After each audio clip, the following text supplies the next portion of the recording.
We've been giving kids the message, just say no to drugs. So why would a mother convince her 12-year-old to take marijuana? Sounds outrageous, but she says it's for his own good. Is it? Here's Chris Connolly. The minutes of 12-year-old Ryan's day are filled with emotional turbulence and self-destructive behavior, bouts of rage or panic, self-loathing and lethargy. He is living a nightmare, and so is his mother. Judy, how old was Ryan when you started seeing this kind of behavior that troubled you? He was 6 years old. He was in the first grade. Judy Mendoza never imagined that her son would develop such an array of debilitating syndromes, including severe obsessive-compulsive disorder. Open the door! He became completely incapacitated and incapable of functioning in the regular world. A couple of weeks ago, I pulled into the driveway and he came running out of the house, threw himself down on the hood of my car, said, "I want you to kill me, I want you to run me down, I don't want to live anymore, I can't take this OCD anymore." What's it like when your son says, "I don't want to live anymore"? It's the worst thing you could ever hear as a mother. It really is. You want to do anything you can to take your child's suffering away.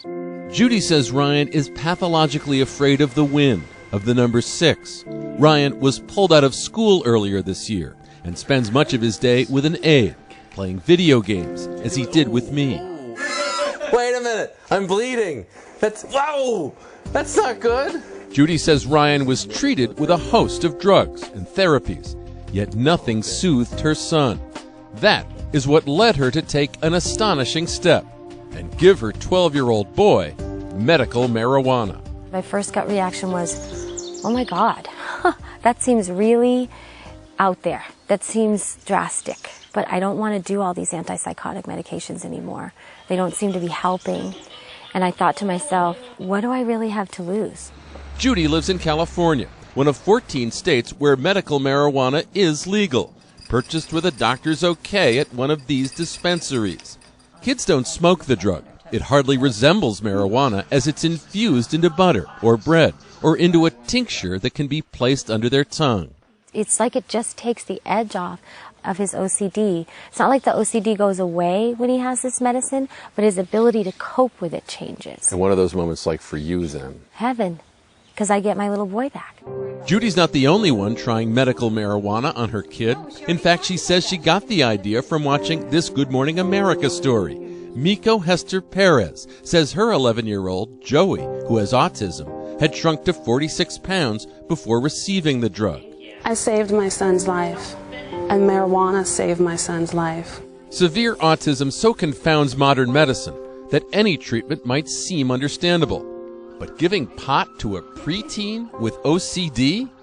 Is that why they call it dope? In what way are you not getting your son high? Well, the tincture that I give him has a very low level amount of THC in it, and that's the psychoactive part of the plant. Judy knew she'd be shocking her friends. You know the culture we live in, though, right? I know. Just say no, gateway drug. What do their faces look like the first time you say you're doing what you're doing? It's like this. Like if they're processing it. Like, what? I think if they look at the whole picture and they see what has happened with my child over the years and how close we have come to losing him, literally. It's really just giving them medicine to treat a symptom. But there are no double-blind studies, the gold standard of scientific tests, to have proven or even shown that marijuana does anything for kids with autism or OCD. How young is too young to be using medicinal marijuana? How young is too young to use aspirin? How young is too young to use penicillin? A retired physician and professor at Harvard Medical School, Lester Grinspoon, wrote the book on marijuana, literally. In the 70s, his son Danny, who had cancer, used the drug to counter the pain of his chemotherapy before his death. Now, he hears from mothers like Miko and Judy, but even he can't say it'll work. I can't guarantee it's going to do anything, but I can tell you it isn't going to harm him. It is remarkably non-toxic. You understand how some people hear of a boy taking marijuana and they're going, that doesn't seem right. It's because we have been brainwashed about this substance.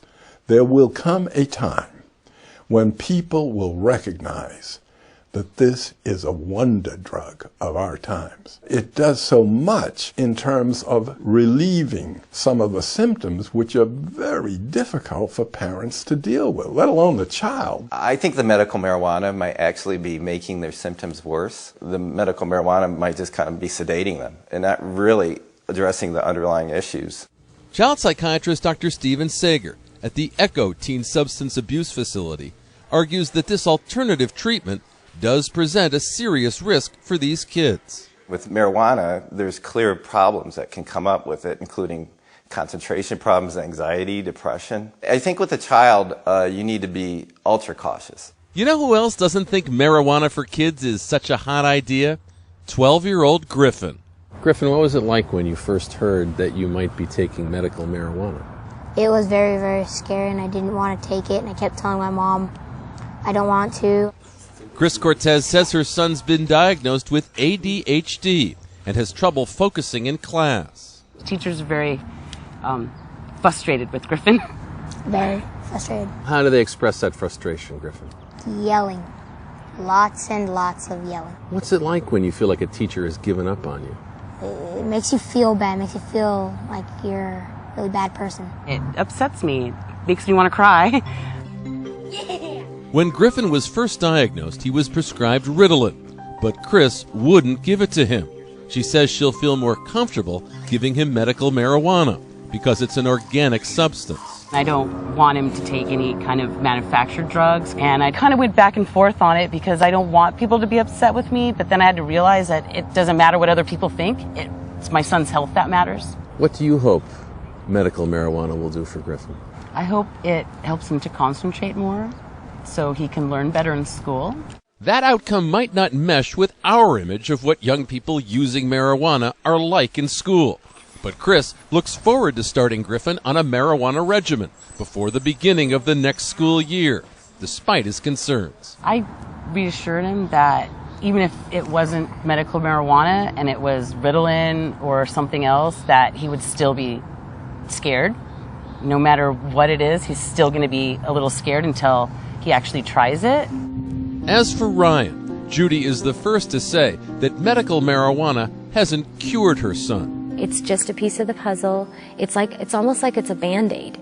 When it's difficult to reason with him because he's so upset, that's tough.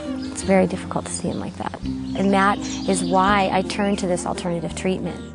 As she's become an advocate for its use on kids, speaking to other families about the drug, Judy says she's also explored another side of marijuana with her son, the side we're more familiar with. I don't want my son to be high, but he hasn't had a chance to feel euphoria for many, many years. He's lost all his friends, and so I want him to have a little bit of the THC. I really do. I want him to feel some of that euphoria.